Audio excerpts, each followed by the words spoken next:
Hey guys, CJ here with Rift Supremacy. Today I'm going to be covering the Assassin leveling spec. Basically your primary tree is Assassin, your secondary tree is Blade Dancer, and your tertiary tree is Nightblade. What we're looking at here is every 3 levels you will be getting an additional point, so that allows you to bounce back and forth between the Assassin and the Blade Dancer tree. The mainstay of our points will be going into Assassin initially, and then we'll fill up Blade Dancer as we progress in levels. What we're looking at here is starting out, we're going to get our first 3 levels in Ruthlessness, which increases your critical hit chance. We're going to put the 1 extra point into Combat Expertise, which increases your hit chance. Level 4 and 5 will go into Ruthlessness, thus increasing your critical hit chance even more. And level 6, we're going to put a point into Puncture. We come back over to the Blade Dancer tree for our point there, put another point into Combat Expertise. Then back to the Assassin tree, we're going to pick up Murderous Intent for levels 7 and 8, which are going to increase your physical damage output all across the boards. Level 9, we're going to put a point into Cloak and Dagger, and then come over here to Blade Dancer for our additional point into Combat Expertise. Levels 10 and 11, we're going to finish up with Cloak and Dagger, and then 12, we're going to put 1 point into Silent Footsteps. Come back over to the Blade Dancer tree, put a point into Combat Expertise there, and then head back to the Assassin tree as we're leveling. Right now we're at level 12. We're going to put level 13, finish up Silent Footsteps. Level 14 and 15 are going to be Cruel Vengeance. And then our point into Combat Expertise. Level 16 is going to be Backstab. And then 17 and 18 are going to be Magnify Pain. We come back over to the Blade Dancer tree for our additional point. We're going to put that in Reprisal there. Then moving on, for levels 19 and 20, we're going to put 2 points into Cruel Vengeance, and level 21, we're going to come up here for Improved Stealth, which is the best thing in this tree. It makes your stealth last permanently, so that's really good. Our extra point will come over here for Blade and Fury. We'll put it in there. Then levels 22, we're going to put 1 into Foul Play. 23 is going to be Subterfuge, and 24 is going to finish up Subterfuge. We'll come back over to the Blade Dancer tree, put our 1 point in Blade and Fury, and then move on back to the tree here, the Assassin tree. Now, in the Assassin tree, there's a couple things you could do at this point. I recommend putting the last 25 point into Cruel Vengeance, so we'll do that. 26 and 27 are going to be in Advanced Flanking. And then we come back over to our tree here for our additional point, put a point in the Blade Dancer tree under Strike Back, and then back over to the Assassin tree for 28, 29, and 30 level, you're going to put the points in Poison Potency. We'll come back to the Blade Dancer tree and finish up Strike Back, and then for level 31, we'll put the point into Slip Away.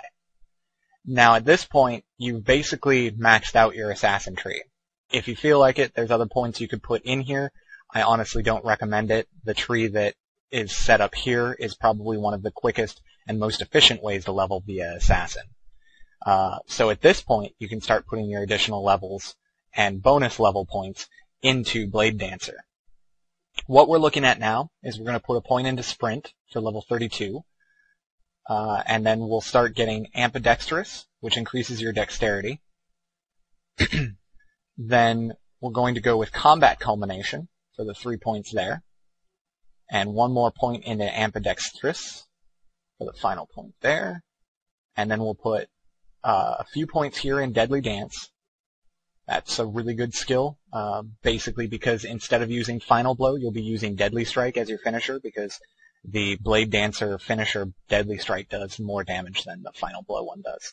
That's in the Assassin tree. Now we're going to pick up Flash of Steel and Counterbalance. Looking at our points here, we've got quite a bit of solid survivability and damage output. It's a very nice spec thus far, and you should be able to sneak around pretty easily and do a lot of damage to the mobs. We'll put our 25th point in the Blade Dancer tree into Blade Tempo. And then we're going to pick up Blade Hustle and Vivacity after that.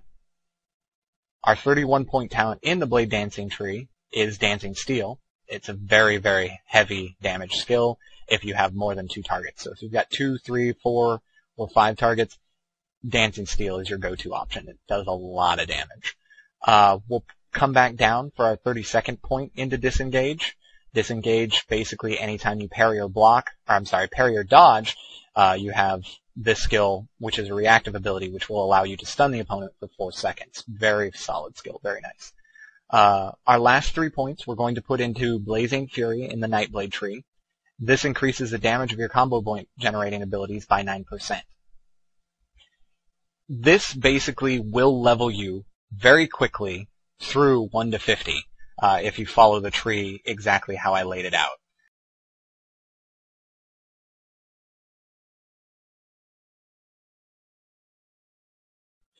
Hey guys, CJ here with Rift Supremacy. Wanted to take a moment to show you my level 50 rogue. His name's Fenrir on the Kaleidus server. Looking at my gear here, showing you some of the things I've gotten so far. I've been 50 for about a week now. Already I've got quite a few pieces of really nice gear. Got my sword here, my trinket, and nice pair of pants. I also have had the chance to get quite a bit of blue quality gear. In fact, that's the lowest quality gear I have. Also have the best source machine you can get in the game. Takes a bit of time to get that, but it's definitely worth it. Looking over here, we got some nice titles that I've gotten along the way to 50. You can see those there. Obviously, you can see I've spent a lot of time doing that. And basically the way those work is you select one. Like right now I'm Fenrir the Giant Killer. It could be Fenrir the Light in the Dark or the Baddie. And then there's prefixes. The prefixes are a little harder to get. There's Harbinger and then Grim, and you can see at the top there that it changes. So right now I'm Grim Fenrir the Baddie, and you can change those at will whenever you want. It's a pretty neat system, and there's plenty to unlock. There's still many more that I haven't gotten yet that I'm still in the process of working on the achievements for. There's also my specs here. I've had a lot of time to work on these. Also, the amount of money it costs to get them is nothing to scoff at. The first one is quite a bit, and then the third and fourth one are consecutively more. And then I've also got about 47 plat left over. You can see that at the bottom right, which in this game is actually a pretty good amount of money. So you see I've got my support heal spec that I'm currently using. I got my PvP spec here and my PvE spec. So, you know, depending on the situation, I can switch around whenever I want. And that's just one of my 50s. I wanted to also show you Oleander, another 50 that I have. Show you the epic mount, maybe run around a little bit so you can see some of the higher level zones. If you give me one moment, I'll switch over here and you'll see what I'm talking about. Alright, here we have Oleander. This is my level 50 warrior. Spent a lot of time working on this one also. As you can see, I have my nice little pet Mochi here. At the bottom right, you'll see I only have 15 plat. The reason for that is the Swift Copper Armored Warhorse. This is one of the best mounts you can get in the game. And get a good look at that. It's pretty nice looking. It's kind of expensive. They're about 125 plat or 135 plat. But again, like I said, they're the fastest mount in the game. Can get around much quicker than pretty much anybody else. And that's pretty much it. Obviously, it put a lot of work into this character also, so you can see I've got some pretty solid gear on this one too. And again, the best source machine in the game. Plenty of titles as usual. And that's about all there is. Again, this is CJ with Rift Supremacy, and check out our other videos for any other information you might be looking for.